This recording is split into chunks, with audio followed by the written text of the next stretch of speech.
Here we go. All right, good evening, everyone. It's 7:15 on November 22nd. My name is Katie Catchman. I call the Committee of the Whole to order, and we'll start with a roll call. Ellis? Here.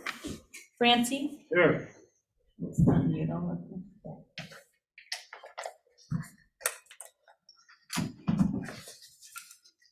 Gagan? Here. Catchman? Here. Lawrence? Here. Mackey? Morrison? Caragini? Here. Ross? Here. Shaw? Here. Cedar? Here. Taylor? Here. Shave? Here. Thank you.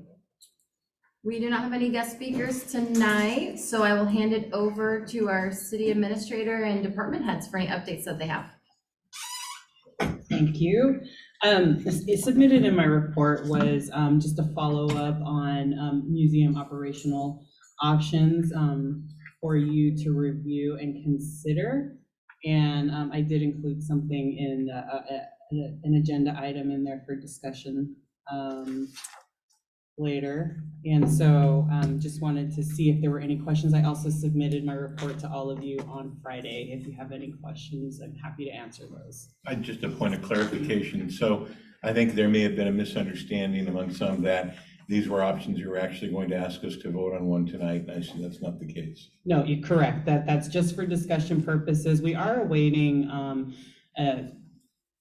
structural assessment as well as a hazardous materials assessment. So this is just to kind of get the ball rolling. I've attended museum board meetings, and I committed to them that I would continue this discussion with all of you to get us closer to some sort of answer for them so that they can continue, so they can move forward with the plan. And we've also sought their input on what they would prefer, like to see, or? Nope, I can definitely do that. I just wanted to better understand what the council is, so I can move forward. I can go to the museum board. They meet on the first, I believe, sometime in the first week. Yeah, the first week of the month, and so I can definitely pursue a recommendation from them. I see Stacy has a question.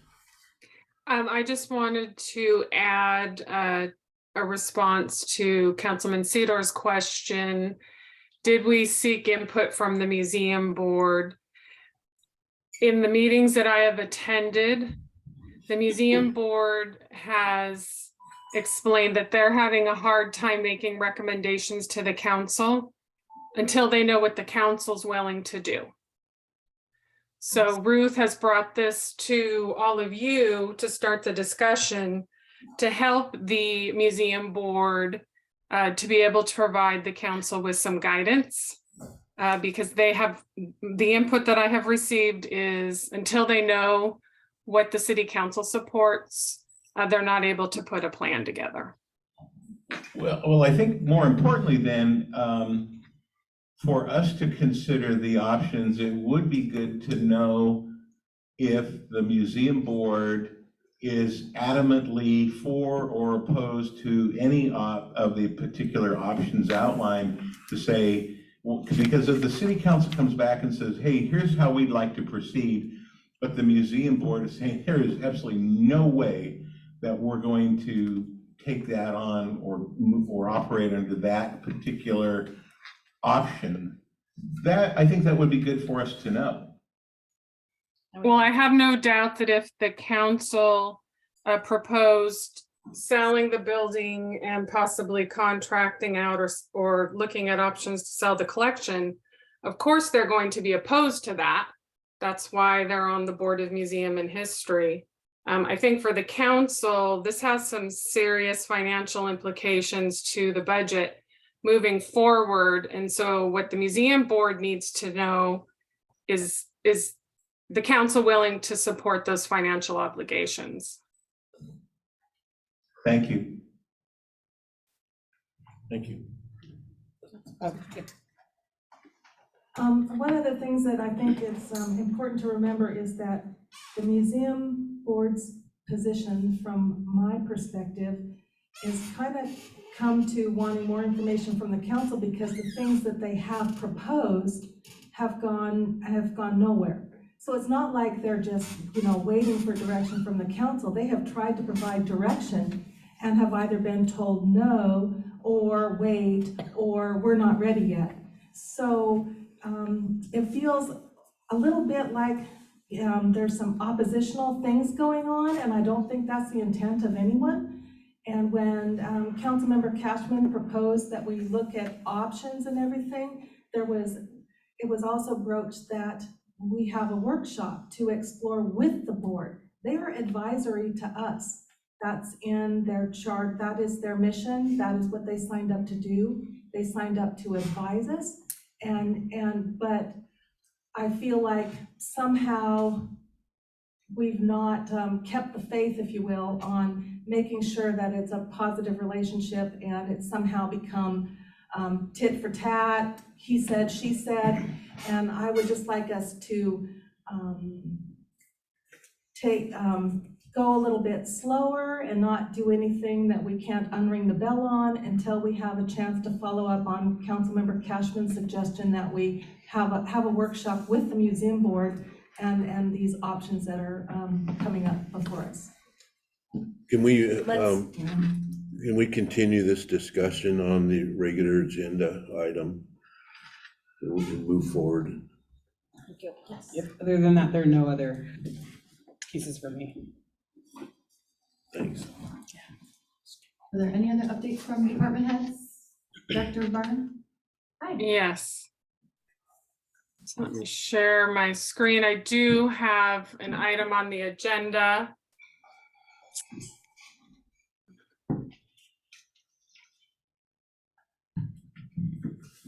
Okay. So on the agenda tonight, I have the resolution to adopt the 2023-2028 comprehensive plan.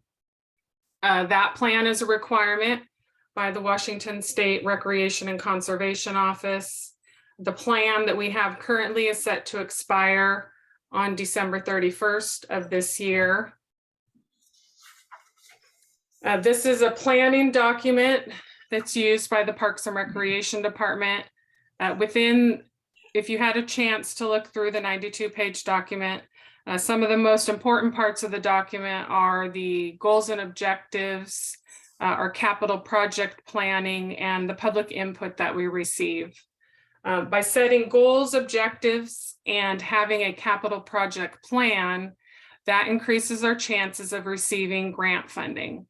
So when we submit a grant to the Washington State RCO for, say, the Stewart's Park trail repairs, if we've identified in our comprehensive plan that trails are important and that Stewart's Park is in need of repairs and maintenance, that increases our chances of receiving that grant. It also makes projects eligible to use our REAP funds. Cities and counties that are not fully planning under the GMA, which is the Growth Management Act, or that are fully planning but have less than 5,000 people, which is not us, must spend their REIT revenues for any capital purpose identified in a capital improvements plan. So it's important to identify any possible projects that we think we might want to do over the next 6 years, and also any projects that we do know we're going to do sometime within the next 6 years. I know a topic amongst the council members is the RV park at the Bishop property. So to date, the conceptual design has been completed, construction cost estimates have been developed, and I'm currently updating the feasibility study that should be completed in the next week. The feasibility study, I'm hopeful, is a tool that the council and the RV Park Committee can use to make a recommendation to you, the council, to make a good decision about, is there a return on investment that justifies the expenditure? For the Stewart's Park trail improvements, a grant request was submitted on November 1st. It's being reviewed by the RCO now. If it passes the first step, the next deadline is January 13th. I anticipate that we'll make it to step 2. We find out about funding in summer of 2023. The dog park, we recently built a dog park, and due to the demand at the existing park, we've identified a need for an additional dog park, so we included that in the plan. Sam Van tennis courts are the only publicly accessible courts in Aberdeen. And currently the existing tennis court surfacing is failing, so we've included that in our capital improvement plan. South Aberdeen boat launch is an unimproved boat launch at the end of the right of way along the Chehalis River that has never been developed into an actual usable and safe boat launch. That's a project that I started to partner with the Public Works Department on, and we submitted a grant request in 21, which unfortunately we were not funded for. But it has been, shoreline access has been identified as a priority by the citizens of Aberdeen. And then the last item I have on here is the Morrison Park Trail pedestrian bridge. The design has been completed and included in my 2023 parks budget request is funding to make the necessary repairs to the pedestrian bridge. We also have some leeway in our goals and objectives that aren't written so specifically to projects that allow us to do other projects utilizing the language in those goals and objectives. So as I mentioned earlier, the plan expires December 31st. The city is required to have a plan in place. After the city council adopts the plan, it must be sent to the RCO for review and approval. So my hope is that you'll adopt the plan tonight, and that will allow the RCO 5 weeks to review our plan. So hopefully it's in compliance by the December 31st deadline. Thank you. Thanks, Director Barnum. Councilperson Shaw has a question. Is the plan carved in stone, or do we have the ability to modify it after we adopt it? You can put in requests to the Washington State RCO to update your plan over the 6-year period, yes. And it is a plan that all those capital projects, I have to identify funding sources and timelines when we would like to do these projects. The council adopting this plan is not committing the city to do any of those projects or fund any of those projects. We've just identified that we have a plan, and those are capital projects that we've identified that we need to address at some point, hopefully in the next 6 years. I hope that answers your question. Thank you. Thanks for that clarification. All right, any updates from other department heads? Seeing none, I'll hand it over to Mayor Shea for his report. For the sake of just being quick, I'm just gonna say happy Thanksgiving to everybody, and we're not what's the word, forgiving any turkeys. Pardoned any turkeys. They're all on table duty Thursday, so that's all. Thanks, Mayor Shea. Non-standing committee reports from council. Are there any updates? Start on this side, on that one. I don't see anybody in Zoom with any updates. Okay, seeing nothing further on the committee of the whole agenda, I will adjourn and hand the meeting over to the mayor. Thank you. This is Mayor Shave, and it's Wednesday, November 22nd, 2022 at 7:29. And I call the Aberdeen City Council meeting to order. Deputy City Clerk, will you please take a roll call? Ellis, Here. Francie, Here. Aiken, Here. Catchman, Here. Lawrence, Here. Mackey, Morrison, Barcini, Here. Ross, Here. Shaw, Here. Zedor, Here. Taylor, Here. Shea. Here. Thank you. Mayor Shea, if we can just notate for the record that Councilmember Ross is joining us via Zoom tonight, and there are a couple illnesses, so I move that we excuse council members Mackey and Morrison. Second. Motion made, seconded to excuse Councilmember Mackey and Councilmember Morrison. Any discussion? Seeing none, all in favor say aye. Aye. Any opposed? Motion carries.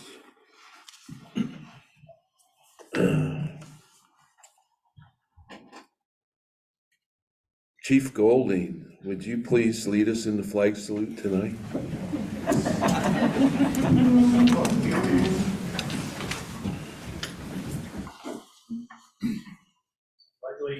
To the flag of the United States of America and to the republic for which it stands, one nation, under God, indivisible, with liberty and justice for all.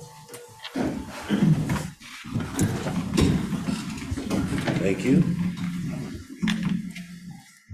Mayor Shave, I move we approve the minutes from the previous meeting. I'll second that. Motion was made and seconded to approve the minutes of the previous meeting. Any discussion? Seeing none, all in favor say aye. Aye. Any opposed? Motion carries. Additions and deletions. We do have a special agenda item, item A1, and I move that we move that item up to immediately following additions and deletions. Second? Motion was made and seconded to move item A1 up to this line item right after additions and deletions. Is there any discussion? See none, all in favor say aye. Aye. Any opposed? Motion carried. Next item on the agenda is A1. A1. It's a report from personnel and the mayor recommending that the city council approve the appointment of interim fire chief Dave Golding to the position of fire chief effective December 1st, 2022. I move we accept this report. Motion was I made. second. Motion was made and seconded to accept this report. Any discussion? Seeing none, all in favor say aye. Aye. Any opposed? Motion carries. Dave Golding, you are officially Chief Golding now.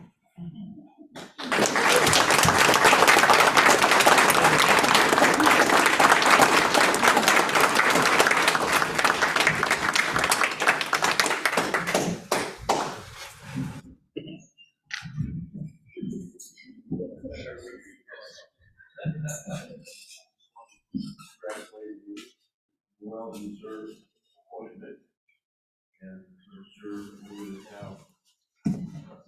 Lots of trying to get down and dirty with the job of fire chief. The crew's all here and glad to see all you guys here. I'm sorry some had to run off but we all. That's right. So, the mic's all yours. Speech. Oh, you want to, they want to. Make us official. Thank you. We'll be pressed tonight. Thank you. So I told Chief Green before this, I think it'd be quicker than he was on his speech. So really quick, I just want to thank the mayor and the council for this opportunity. I really look forward to taking the department into the future. We've got a lot of things on our radar that we need to look at. Mainly our facilities, the RFA, can we get that across the finish line? And more importantly, I think the biggest thing is our retention and recruitment. And those are my three big top things that we need to tackle into the future. And overall, just not only just the mayor and council for your support and doing this, but I really want to thank everybody back here. They've all been great support. My family, the people I've had the pleasure of working with for the past 24 or so years.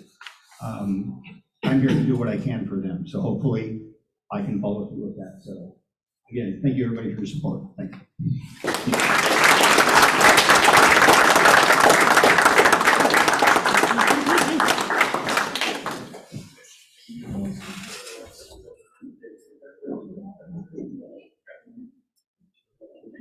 I hope he realizes he was fortuitous to have the initials DG. Otherwise, you can't be a chief unless you have the initials DG. DG.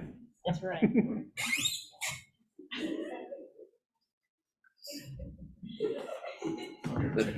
Glad everybody could be here.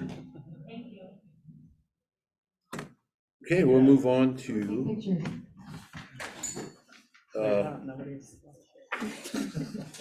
Public comments. Is there any public comments on agenda items? I gotta say it, it's on there. Okay, we'll move to Finance Committee. Committee Chair report from Councilmember Ellis. Well, alrighty, the finance committee met this evening, and we have, 3 hearings on our agenda. And so we'll just launch into first the approval of expenditures. I move that we approve expenditures. I second.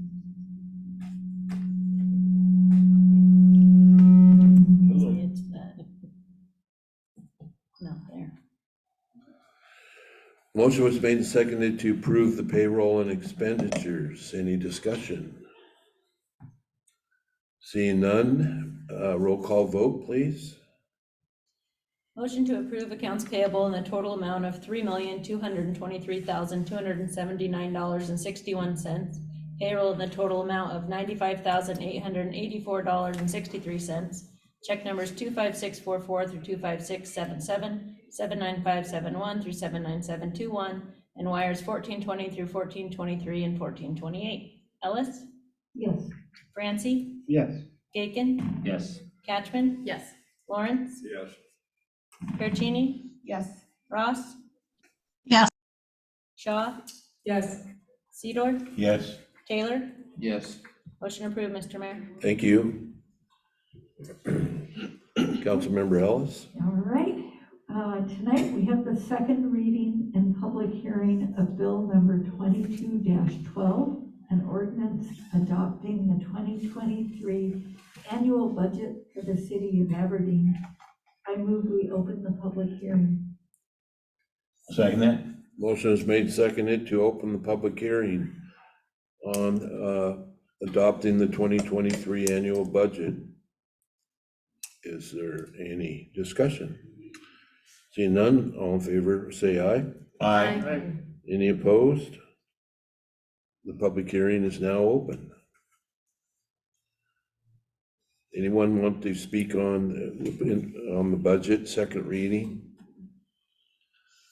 Don't everybody jump up at once. All right. I would entertain a motion to close the public hearing. I so move. Second that? Thank you. Motion was made and seconded to close the public hearing. Any discussion? All in favor, say aye. Aye. Aye. Any opposed? Motion carries. Public hearing is closed.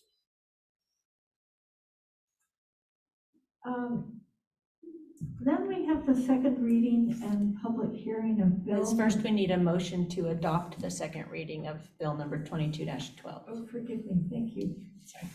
I move that we adopt the second reading and public hearing of bill number 22-12. I second it. Motion was made and seconded to approve the second reading, adopting the 2023 annual budget for the city of Aberdeen. Any discussion? Seeing none, all in favor say aye. Aye. Any opposed? Motion carries. The second reading is adopted. All right, now we'll go to item number 2. This is the second reading and public hearing of bill number 22-13, an ordinance for the levy in 2022 upon all taxable property within the city of Aberdeen for 2023 for all municipal purposes authorized by law and fixing the amount thereof pursuant to RCW 84.55.12. I move we open the public hearing. I second it. Motion was made and seconded to open the public hearing on bill number 22-13. Any discussion? Seeing none, all in favor say aye. Aye. Any opposed? Motion passes. The second hearing, or the public hearing, is now open. Anyone wish to speak on this? Seeing none, I'll entertain a motion to close the public hearing. So moved. Second? Motion was made and seconded to close the public hearing. Any discussion? Seeing none, all in favor say aye. Aye. Any opposed? Motion carries. Public hearing is closed.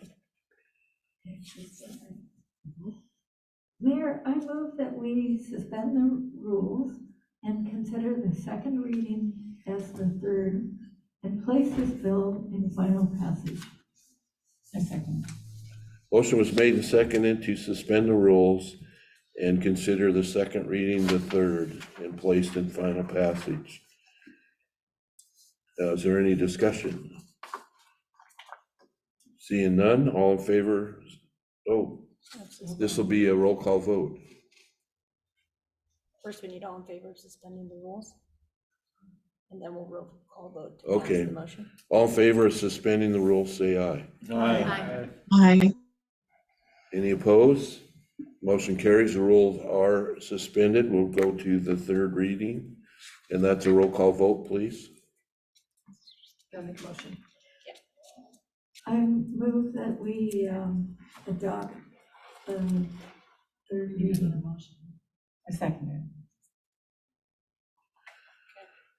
Motion was made and seconded to approve the third reading. Any discussion? Seeing none, roll call vote, please. Ellis, Yes. Francie, Yes. Aiken, Yes. Catchman, Yes. Lawrence, Yes. Bertini, Yes. Ross, Yes. Shaw, Yes. Sedor, Yes. Taylor. Yes. Motion approved, Mr. Mayor. This will be ordinance 6688.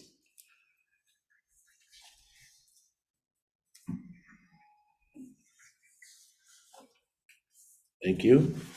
And the last on the public hearing list is the second reading and public hearing of bill number 22-14, an ordinance adopting a supplemental budget to change the 2022 appropriations and expenditures as specified. I move we open the public hearing. Second? Motion was made and seconded to open the public hearing on this matter. Any discussion? Seeing none, all in favor say aye. Aye. Any opposed? Motion carries. Public hearing is now open. Anyone wish to speak? Seeing none, I'll entertain a motion to close the public hearing. So moved. Second? Thank you. Motion was made and seconded to close the public hearing. Any discussion? Seeing none, all in favor say aye. Aye. Any opposed? Motion carries. Public hearing is closed. Okey-doke.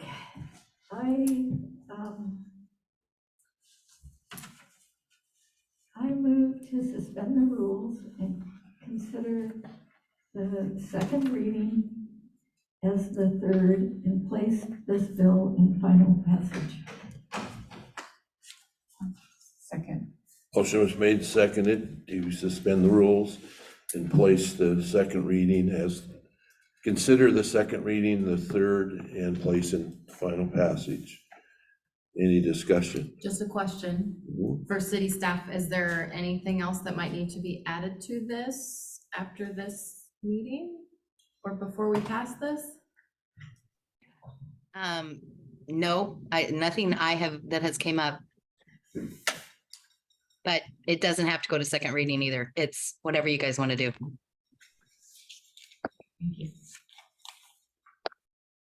Okay, any further discussion? The motion is to consider the second reading, the third, and placed in final passage. All in favor, say aye. Aye. Aye. Any opposed? Motion carries. I move we adopt the third reading. So moved. Just to clarify, the last vote was to suspend the rules and now we move on to. Yeah. To adopt it. Motion was made and seconded to approve the third reading. Is there any discussion? Seeing none, roll call vote, please. Ellis, Yes. Francie, Yes. Aiken, Yes. Catchman, Yes. Lawrence, Yes. Garcini, Yes. Ross, yes, Shaw, Yes. Sedor, Yes. Taylor. Yes. Motion passes. This will be ordinance 6689. Thank you very much, and that's it from finance. Thank you. Public Works Committee Chair report from Councilmember Shaw. Thank you, Mayor. Public Works has one item on the agenda tonight under reports and communications.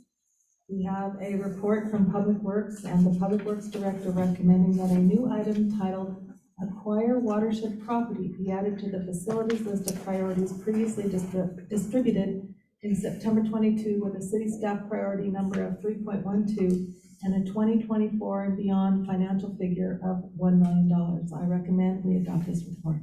Second? Motion was made and seconded to adopt this report. Is there any discussion? Just in a nutshell, all this does is add the desire to acquire property in our own watershed to our list of capital project wish list. Okay. Anyone else? Councilmember Ellis? Thank you.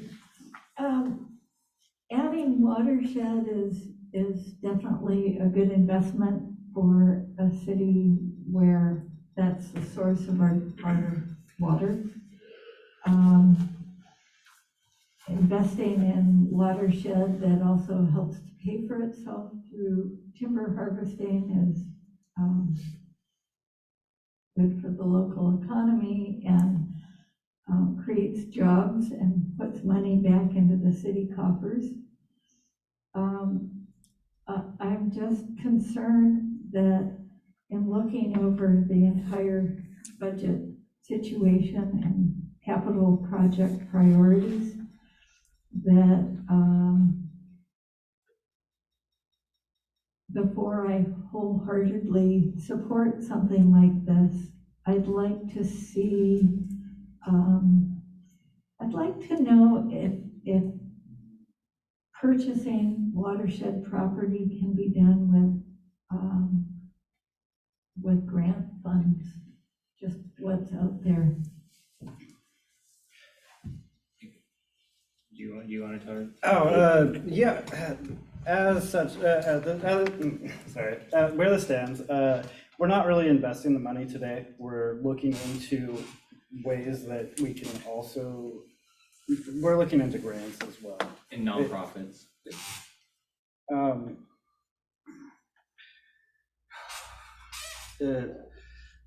Yeah, it's the buying the water and buying the timberlands and the watershed will increase our equity as well, because we're investing in land that adds value to the city. That will make it so that we can go out for bigger bonds. Councilmember Shaw. We talked about this in our Public Works Committee meeting today, and like the report states, we're not pledging any dollars toward this, but now that we have a capital project / investment priority list, if this makes it more, helps us tell our story better, if we do go out and approach nonprofits or other entities that help preserve land base and things like that, it helps our position should we identify a potential grantor or donor that might be willing to help us with this. So we've not, it just makes it something that we have as something we want to do. We want to own more property in our own watershed. And how we get that money to do that could be any number of ways. It doesn't have to just be local funds. Thank you. Councilmember Sedor. I do know that there are entities that acquire, they're nonprofits, they work in the public interest, and I apologize because off the top of my head at the moment, I'm not readily recalling some of the names of these entities, but they do acquire land or conservation easements on land, usually like forest land areas, in order to prevent them from being developed or otherwise used not in the public benefit and public interest. I don't know if they would do that for something that would ultimately be of benefit to the city, but it would be worth investigating. Okay, anyone else? Probably about two, oh, May I comment on that? sure, go ahead. It would behoove the city to own land around its watershed. We have more control. Right now, we're revisiting contracts with the different owners around our watershed currently to just ensure that they're not polluting our watershed. So it would give us a lot more local control over the watershed. So for future planning, I think it is a very important pursuit for the city to try and own the land around its watershed. So, yep. Probably about 2.5 years ago, we had an opportunity to buy a piece of land in our watershed that was right next to adjoining land that we already own. And it came up quickly, and we weren't able to respond as quickly as we could if we had something in our planning prepared like this. This doesn't commit us to anything, but takes the first step so we're ready if something like what I described comes up again. And it is a good investment on our dollars that we spend for that land. It has a good return for it. So is there any other discussion? Councilmember Catchman? I've considered this item a lot, and I just don't know that I'm ready to support it at this point. I understand the pros behind it, but I also understand that our capital facilities project listing is over $300 million. So to add another $1 million when there's so much stuff out there that is so very important for us to figure out, for me, it's gotta wait. Okay, thank you. Anyone else? Seeing none, all in favor of the report, say aye. Aye. Any opposed? No. No. The ayes have it. The report is approved. Moving forward with to Public Safety Committee Chair report from Councilmember Ross. Do you have a report? Yes, there is. Thank you, Mayor Shea. Our committee met this evening at 6:30. It was Councilmember Taylor and myself, but we did go over the reports from the different departments, and I'll share those with you now. They're both very, very short. So from the Aberdeen Police Department, number one, the activity report, they have had 31,574 overall calls so far this year, which is 8.1% above last year. So as we've been saying, month after month after month, they continue to be very, very busy. A couple pieces of really good news. The Aberdeen Police Department recently received an $8,000 donation from the Grays Harbor Foundation and was able to use some of the funds that they had already set aside to purchase a drone for the department use.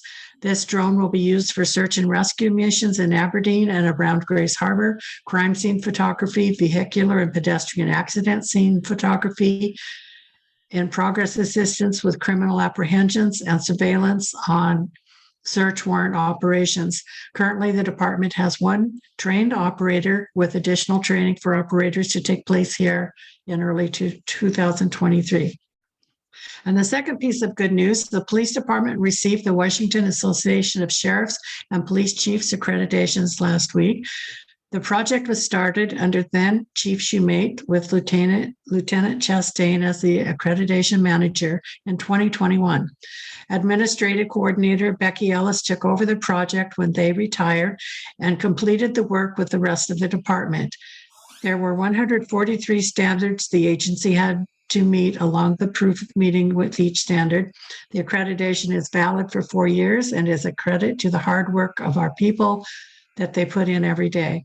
Only approximately 25% of all agencies in Washington state can meet their standards. So congratulations to all of you for working so hard on that. And then for the fire department, we have just also 2 items.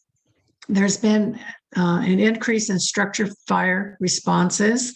Chief Golding said that since November 1st, there's been 9 structure fires in Aberdeen and Hoquiam, and that is about 3 times higher than that monthly average. He broke it down to occupied residential structures 3, vacant residential structures 3, and large detached residential garages / shops 3. And then there was one more fire that extended into a structure. It was originally started in a motor home. So they've had an extremely busy month as well. And I just wanted to note that.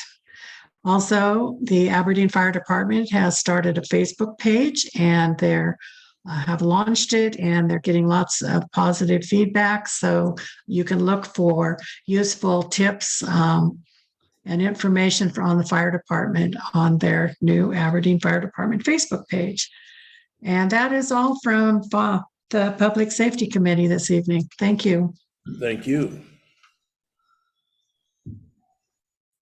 Speaking of drones, there was a program on television Saturday in between football games, drone racing. Has anybody ever seen that? I mean, I'm not kidding. On, are you? Hopefully this will display. I'm telling you though, if you haven't seen it, you wouldn't believe it. I couldn't even describe it. These drones are so fast, and there's like maybe 8 of them that take off from a launching pad at the same, like horse racing. They are all lined up and they take off and they go through this course, and it's so fast, I can't even imagine how they can do it, how they pilot them like that. So I hope our police department has somebody that can keep them from running inside of our buildings, and I hope so too. Electrical wires, because I'm telling you, I can't even imagine how they did it on this race that was on television. Anyway, okay, moving on to special agenda items. All right, a couple more special agenda items to address. The second one on here, item A2, is a report from the city administrator recommending that the city council discuss the operational model options for the museum and select an option to put up for vote. I don't believe it's something that we need to accept the report on, but Mayor, do you want to open it up to discussion to talk through some of the options? Yeah, everybody was getting into discussion on it earlier. And so I'm sure there's more you'd want to talk about on this subject. So as hands go up, Councilmember Catchman. I think it would be very helpful for me, whether it's a workshop or an ad hoc committee be temporarily formed, but there's a lot of stakeholders in the museum. First of all, being our museum board, and second of all, the Friends of the Museum as well. And so I would like them to be at, both of those groups to be at the table to look at some of these options and weigh out pros and cons and just dive into what option might be best for the city. Okay, Councilmember Ellis. Yeah, I agree. And I think a workshop format would be really helpful. I also, as I was looking at the different options, it seemed like there was a heavy weight on selling the collection to another entity. And I wondered, one, is that even legal, given that things have been donated to the city? And as well, are we obligated to sell things, or could the collection be donated as nonprofits when they're getting rid of stuff, typically donate to another nonprofit? answer that? Yeah, go ahead. Yeah, these are options that I came up with the attorney, and selling the collection is a very simplistic way to put that. It is a very long, arduous process that kind of, so it's not as easy as just, putting it on eBay or anything like that. So, so yes, it is, according to our attorney, it is legal for us to put these items up, whatever the city owns. We do have a list, photos of the items after the fire. Apparently photos were taken of each item that were in the fire that are listed as belonging to the city. So yeah, so that I just wanted to kind of clarify that these were options that I worked through with the attorney and had sent to them to kind of vet. Wouldn't it require an appraisal of each item? Exactly. And then potentially there's at least 40% of the. It's a huge value process, or- yeah, that is similar to like an estate sale, a major, like a very, very, like an estate sale. So it wouldn't necessarily be like us auction, it would just be a very big process. And she actually did not recommend that. She says that's a huge process, and that was not like at the top of her list of recommendations, so, Okay, thank you. because of how long it is, so. Okay, My Councilmember question's Gakin? Is kind of for Deborah, because I know she's on the museum board. Speak into your mic, please. My question is for Deborah and for the rest of the council. The workshop we're thinking of doing, would it be appropriate for all of us to attend the board meeting, or would that be disruptive? That's where it goes to her. Does she feel it would be disruptive for the council to try to attend the monthly meeting on Tuesday? Go ahead, Danny. Councilmember Ross? I really think we should just do the workshop, but have the other people involved with that. It needs to be open discussion between the museum board and the Friends and the council. So the council understands, there's a lot of things that I don't think the council really understands about the whole process. And this is a pretty big decision. So I would definitely vote for Katie's suggestion to do the workshop with everyone. Okay, any other discussion? Councilmember Shaw? I'd just like to thank our city administrator for understanding that people are bringing a lot of feeling and desire to keep moving forward on this. And so putting it before us and making sure we have a discussion and a conversation, I appreciate that. But I also feel like picking an operational model and even having that conversation might be premature when just last month we authorized staff to go out and do an assessment of the building and its needs. So I want us to commit to doing this thoroughly and properly, but that we also do it sequentially and make sure that we are going to be able to have the information we need to make a good decision. And as I understand it, that contract hasn't even been let yet. So I don't think anyone's in a big old hurry. I think they're just grateful that you've taken this seriously.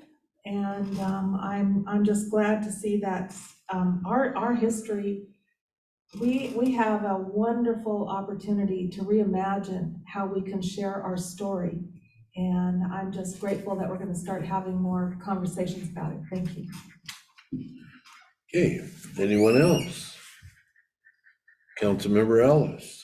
Yeah, I would second that, concern, Councilmember Shaw, that we should know what the condition of that building is and what the potential costs are for making it usable, functional as part of this overall thought process.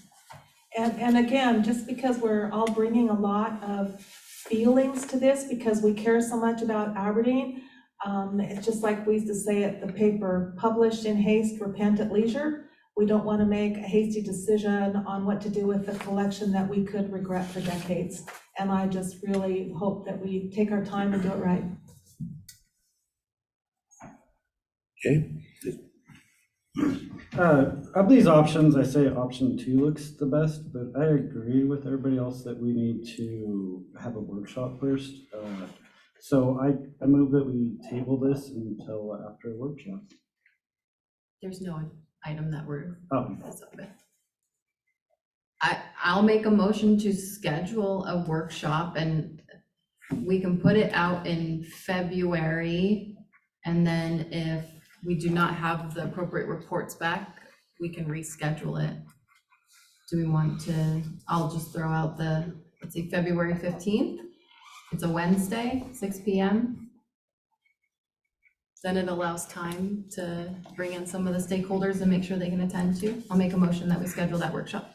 Second. Motion was made, seconded to schedule a workshop for February 15th. At 6 p.m. 6 p.m. Any discussion? Seeing I none? have my 2022 calendar. Ready to schedule. Any other discussion? All in favor, say aye. Aye.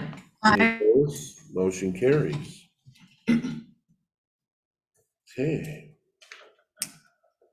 All right, next item on the agenda is a resolution, and it's a resolution recommending the city council adopt the 2023 through 2028 Parks and Recreation Comprehensive Report. I move that we accept this resolution. Seconded. Motion was made, seconded to approve this resolution. Mr. Mayor, I would like to make a motion to amend the motion. I move to amend the motion that we accept or adopt the 2023-2028 Parks and Recreation Comprehensive Report, but delete from the report any and all references to the proposed RV park. Motion was made, seconded to amend the resolution. Is there any discussion? As the maker of the motion, I'd like to open the discussion, please. Okay. There's a number of points to make on this, so it might take a couple of minutes, but I'll try to go through it pretty quickly. First off, my own personal philosophy when I approach coming onto the city council and looking at city operations is really looking at it as someone also, a business person, and how would the market look at things, and what are the priorities that a city should be involved in and invest in. And obviously the critical functions of the city are public safety, police and fire, streets, sewer, water, all of those kinds of things. I don't feel personally that an RV park is an appropriate function or priority for city government to pursue. I also tend to look at this as, you know, my background and experience in real estate appraisal. I actually finished appraising a proposed new upscale RV park today. There is a market out there for them by developers and investors if it proves financially feasible. That does raise a big question. The proposed cost estimate, which I really haven't seen sufficient data to understand what's behind all the numbers, is that this might cost $19 million. Considering all the other priorities that the city has, the first question that comes to mind is, where the heck are we going to get that kind of money? If a project like this is financially feasible and viable, if there's really a market demand and need, then a private investor developer should be able to come in and say, yes, I'll put that money up, especially based on some of the financial projections I saw for income for the property. The return on equity to an investor is so extraordinarily atypically high. If it happens to be that good, you should be able to attract a number of developers who would want to come in and develop an RV park. But I don't think the city should even be involved in that. I'm concerned about unrealistic expectations on revenue. I've appraised a lot of RV parks and really upscale ones like the one I just completed today. The market value came in, this was a very good, high quality upscale park with lots of amenities and I'll just say close to a few hundred stalls. The value of it came in nowhere close to $19 million. So I'm looking at it not as from a public cost benefit or service benefit analysis, but from an actual market value perspective. I just don't see the numbers.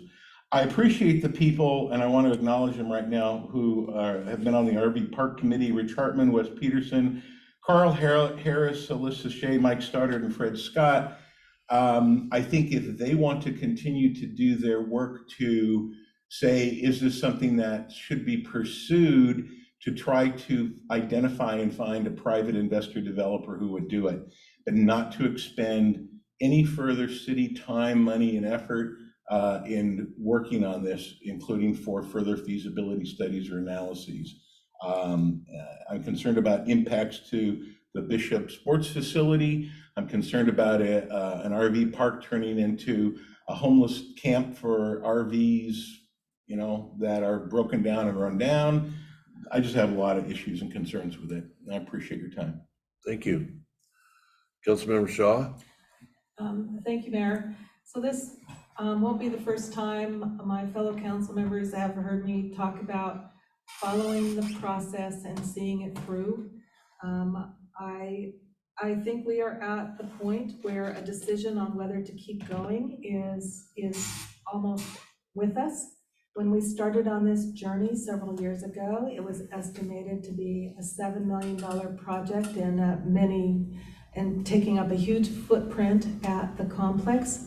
And the latest plan, thanks to wetlands and mitigation and learning more about what all is required, is a much smaller footprint and almost three times the cost. And they've not finished running the feasibility numbers and everything. So just like with the museum, I think that it's, and also some of these other things, leaving something in a plan with no commitment keeps our options open. And I want to respect the work. I've looked into this, but I'm pretty certain that every member of that citizens committee knows more about this project than I do. And I'm pretty comfortable waiting for them to finish their work. I think it's okay for them to know that I'm highly skeptical and I'm unlikely to vote in favor, but I want to hear what they have to say because they know more than we do at this point, and we've not heard from them. And when we ask people to spend their time and their energy to become experts on something on our behalf, we need to be patient enough to wait and hear what they have to tell us. Okay, thank you. Anyone else? Okay, Councilmember Ellis. If I could ask Director Barnum, when will the RV committee be able to report to council? How soon can we hear from them?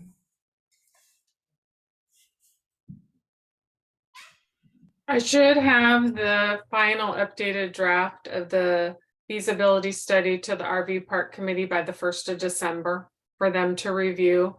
They do want to make a presentation to the city council, but obviously if you remove this and all mention of the RV park project from the comprehensive plan, then I'll let the committee know that there's no more work to do on the project.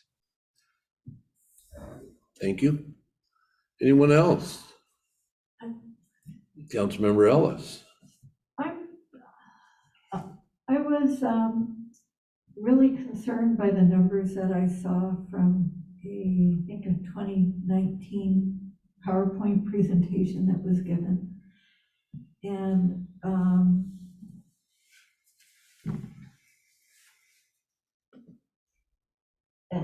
the question about whether is it financially feasible or financially rewarding isn't really the question I think the city needs to look at. The question for me is, should the city of Aberdeen be in the business of RV parks?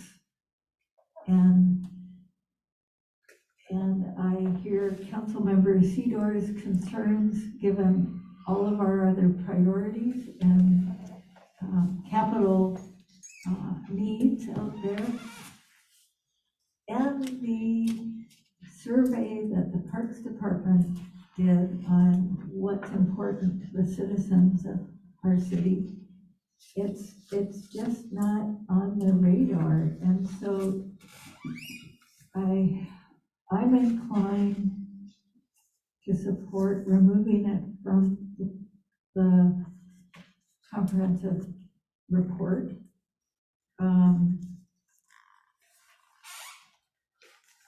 In part to just not throw good money after money that's gone towards something I don't think is appropriate for our city.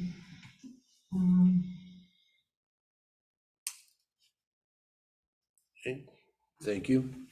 Councilmember Catchman. Do we know what sections in this report this is referenced? Because it says just to remove everything related to it, but without seeing like a red line. Well, I don't know what we're pulling out. I do know, I think it's FE, which is something to do with facility, FE 20. FE 20. And I think there was one other reference, and I apologize, I don't have it right in front of me to look at. It's on the capital projects list. Yeah, thank you. So it's on the capital In projects two list. places. It's on the capital projects list of things that, that we would, and it's cited as FE 20. Okay. Councilmember Gay. So, when was the RV committee formed? 2019? Yeah, when Mayor Larson was still mayor. So 2018 probably. I'd have to look it up to be 100% sure. And their feasibility report is going to be ready the day that it's due. That blows my mind. If I had more time to see a feasibility report versus it being available the day after the budget is due, then I'd have more time to make a decision like this. But as of now, I would have to agree with Councilman Ellis and Councilman Sador to remove this at this point, because that's to have a committee that was formed in 2019 and not have a feasibility report available for us at this time makes me want to wash my hands of the entire situation. So the comprehensive plan is not a financial commitment to the RV park project. Having it in the plan, let's say 4 years from now, the council would like to revisit the construction of an RV park. If it's not in the plan, it's not eligible for REAP money, and it may not be, it decreases the chances of receiving state funding. So the comprehensive plan is not a financial commitment to any of the projects listed. It's just a plan. It's a planning document.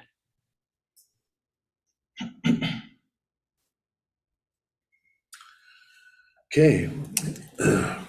Councilmember Sedor.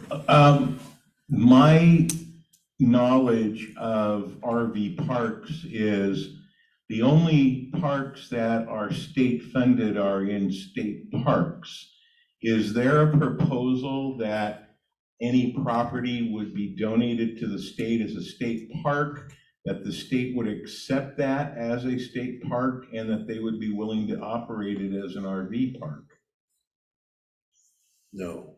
I'm not aware of that. And you know, we have so many other capital project priorities, including other priorities for REAP monies, et cetera.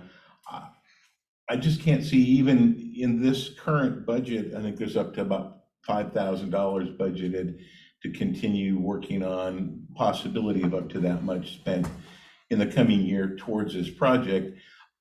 I just don't feel the city should be spending any more time and money on something like this. It just, to me, doesn't fall within the purview of an essential city function.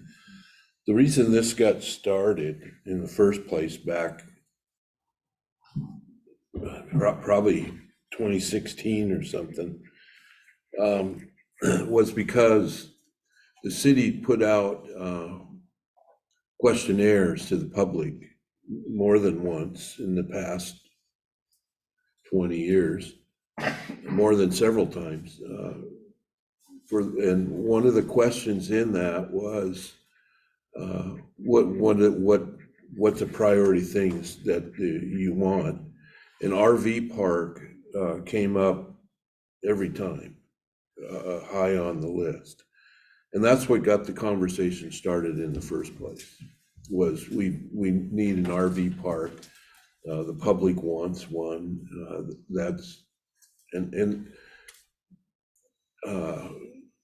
It's never really developed until now, until we're at this point. This is as far as we've got over the years with that. So yeah, it's up to the council what you want to do. There's no problem. It's just that's where this initially came from, was public request. Any other discussion?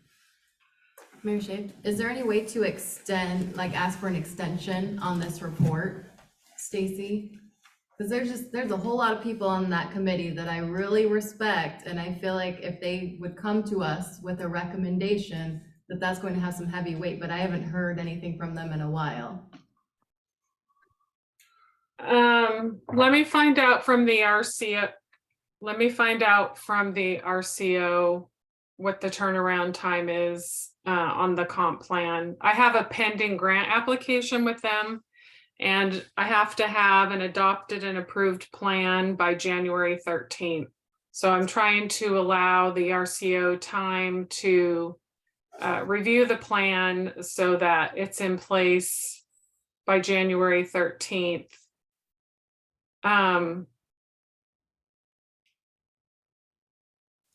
Yeah, because the next council meeting won't be until Next week, The 30th. we have one. Oh, okay. I could ask the committee to come and speak to the council about the RV park project next week. We could probably get a few committee members to come. Was there anything specific that the council was looking for information on other than the feasibility study? I think a recommendation based off of what we've seen in terms of costs and what they believe is going to come in with the revised feasibility study, because there's already been one done, correct? It just hasn't been rerun with the new numbers. Correct. The information that was provided to us from the consultant was based on a privately run RV park, and that's not the same as a government-run RV park. Construction costs, our construction costs are considerably higher because we're required to pay prevailing wage. The location of the RV park is on dredge spoils. So the foundation work that has to be done for the roads and the RV sites to support the weight of the RVs is incredibly high. There's a considerable amount of work that needs to be done underground even before construction of the RV park. I have the feasibility study open on my other computer right now. I'm updating the expenses and the income right now. Based on this rough draft, the first year the expenses are pretty high because you have to buy equipment, but starting in year 2, you could see a cumulative profit in the $600,000 range. Year 3 is 1.1 million. Year 4 is 1.7 million. And year 5 is 2.4 million. I don't think the work that the city has done should be shared with any private entity that would like to operate an RV park. This information was paid for by tax dollars. It belongs to the city.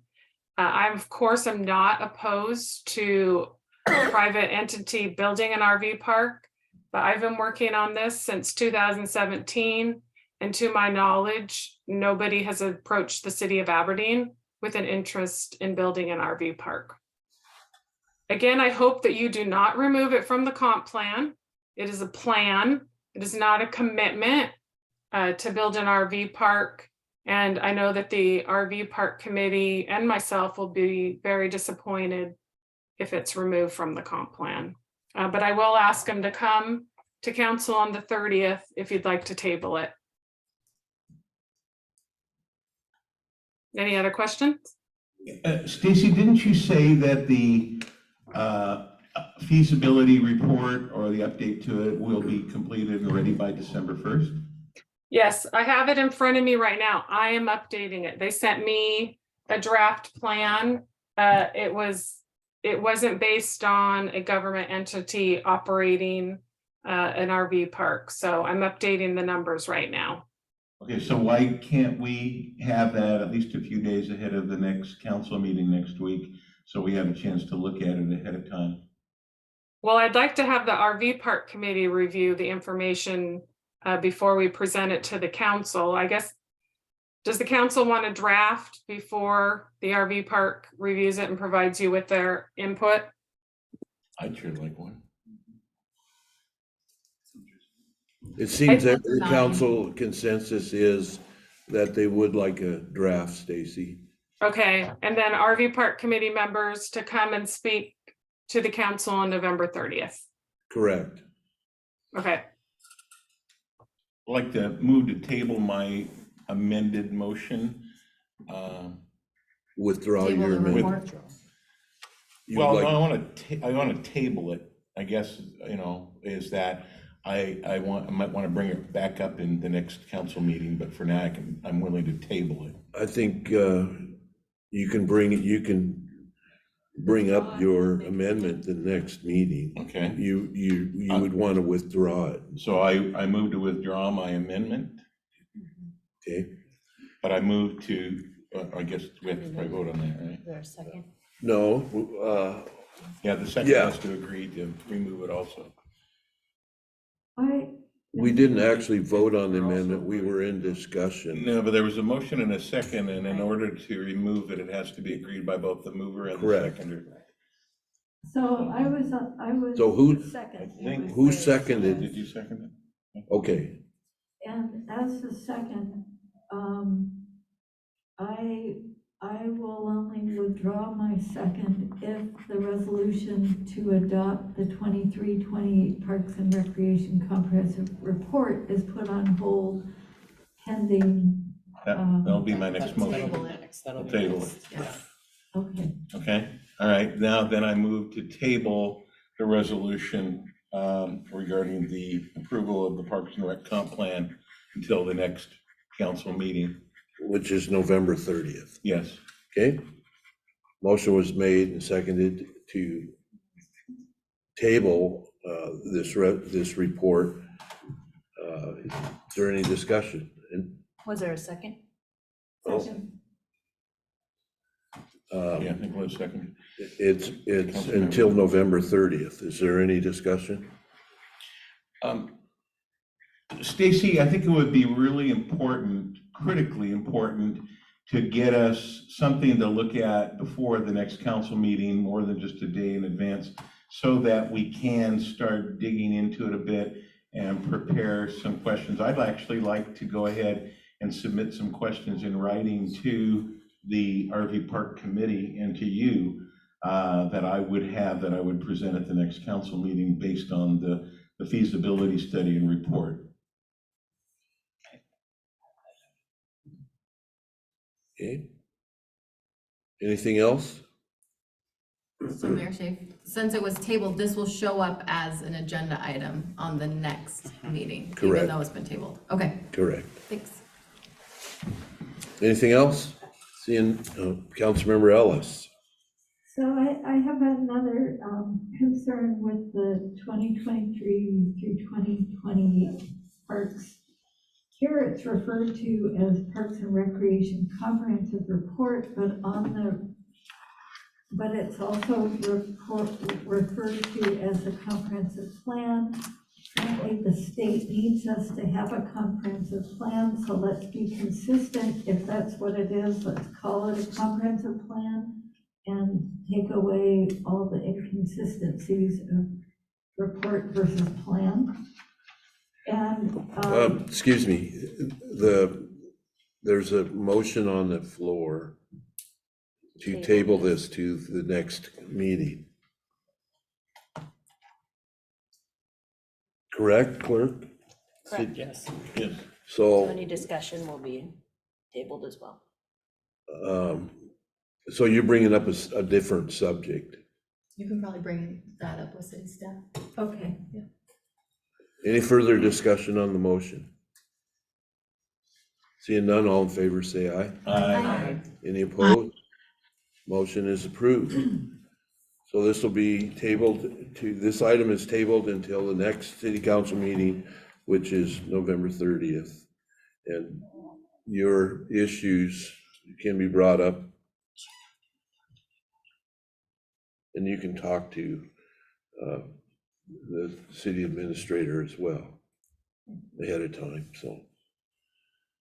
Okay, All right, moving on to ordinances. We have the first reading of Bill 2215, an ordinance amending Aberdeen Municipal Code 9.01.010, the Aberdeen Criminal Code, providing for severability, authorizing publication by summary, and establishing an effective date. I move that we accept the first reading. I second it. motion was made and seconded to accept the first reading. Any discussion? Under discussion. Chief Green, could you do us all the honor and explain exactly what does this mean? What is it for? If Hillary's on board, she probably should give the legal opinion rather than I, but I know that it makes it a felony essentially, and it removes indecent exposure from the ordinance. For a second offense. Right, yeah. I am online and that's correct. Thank you. But So a second offense would make it a felony. So right now, this pertains to indecent exposure by a minor? Right. Only, and a second offense would be a felony. It's not currently a felony for a minor for a second offense? I believe so. Hillary, would you like to chime in, please?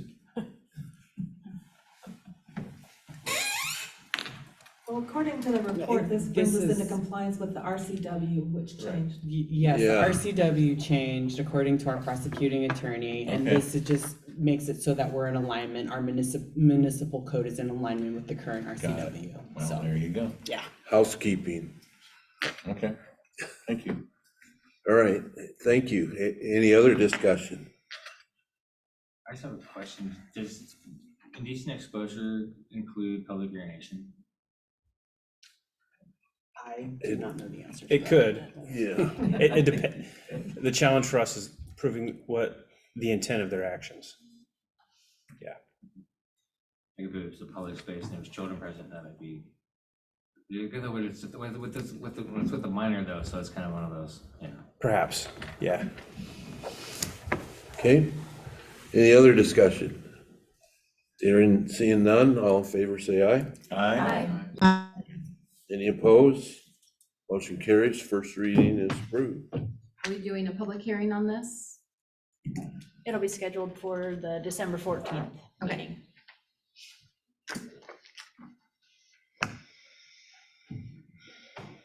Okay, moving on to public comments. Anyone in the public wants to discuss? Okay, All I have to say is thank you for all your efforts. Thank you. Appreciate it. okay, I'll move on to city council comments. Anyone on the council have any comments? Councilmember Ellis? Thank you, Mayor. There's been some conversations going on in social media about rezoning and the comprehensive plan. And I wanted to address that just a bit. Last year, the city adopted a new comprehensive plan that was created with the assistance of makers, who is a very well-regarded firm that does a lot of comprehensive plans with various cities. And that process was like a visioning process. What do we want our city to look like? And there was a lot of support for building on the existing neighborhood identity that we have in Aberdeen. And with the notion of looking forward, looking back, that one of the things that makes neighborhoods charming and that contributes to their function is having walkable stores, coffee shops, things of that sort that can be places that build community. And we don't have to go all the way downtown to pick up a quart of milk or whatever.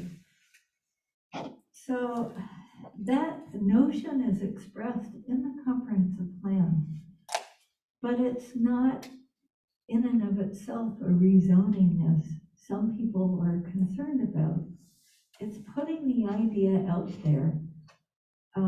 We still need to revisit our zoning code, and that's on the table for 2023, where we're going to be reviewing the zoning code to, one, make sure it aligns with state law, and two, that it aligns with our comprehensive plan, but working extensively with the community to look at how do we need to modify the zoning code in ways that make our communities work better. And no decisions have been made on that other than we have a council committee of members who will be participating in this process. But the public for sure needs to be involved. I mean, this is our city. We all need to be a part of helping to define what we're going to look like in the years to come. And if there were to be a corner coffee shop or a corner grocery store, chances are it would require a zoning variance. And when that happens, neighbors in the area are notified. They get to decide, is this something we want in our neighborhood? Does it need special modifications in order to make it work? So enjoy the holidays, have a wonderful Thanksgiving. And for folks who are interested in zoning and the comprehensive plan, please do come to meetings and participate, make your voices heard, talk to your neighbors, and ask questions of staff so that you've got right information to work with. Thank you. Thank you. Anyone else on the council? Councilmember Shaw. So we had our second reading on the budget tonight. I just want to clarify the rest of our process. Are we going to have a workshop where department heads present and tell their story about what their year and their budget looks like? I did not plan for that, but I think the 30th is when we would be any kind of discussions that you would want around that or questions that you have. Our finance director did submit questions to all of you for your review, but any additional questions that you might have, we'd love to answer those. Because oftentimes I don't want to belabor the point, but I kind of miss knowing that our department heads are going to come tell their story about what they are planning for in the next year, because you don't know what you don't know. And we're going to spend all of next year being told, well, it's in the budget. Well, okay, but I didn't know that. And it's just always has been so critical to being able to vote for things going forward, to know that we planned for it and that it was there. And I'd just like to really encourage our department heads to, it's not about what they didn't get, but it's about what they're asking for and why they want us to support their spending plan for the coming year. And I really would like to hear from our department heads if that's possible. Go ahead, Councilmember Cedar. Does the budget need to be approved in a third reading next week, or can we do it by mid-December? Because I kind of thought the reason, one thing we were gonna do at our November 30th meeting was kind of a mini workshop of some kind, so if we can postpone it, yeah. Yeah, we were planning to repurpose, even though there is able to be council action at the 30th meeting, but to repurpose that to allow council to ask any questions. The main concern that I recall hearing about the presentations was that it was taking many, many hours to put together a presentation that might be 20 minutes long or something. So my thought was that department heads could share anything that they wanted to share about their budget that's out there right now. And then, of course, any questions that council members were getting, to be able to have the remainder of the council hear those as well, and the opportunity to ask any additional questions or comments. I agree. In some years, our workshops have been a big ask of department heads, but I don't think we should go from too much to nothing. I really would like to give our department heads a chance to have the council's ear to share their story about what 2023 in their department will look like. Okay, thanks. I would like to mirror those comments. Anyone else? Any other council comments? Debbie? I move we adjourn the meeting. Second. Motion is made and seconded to adjourn the meeting. If there's no opposition, I will adjourn the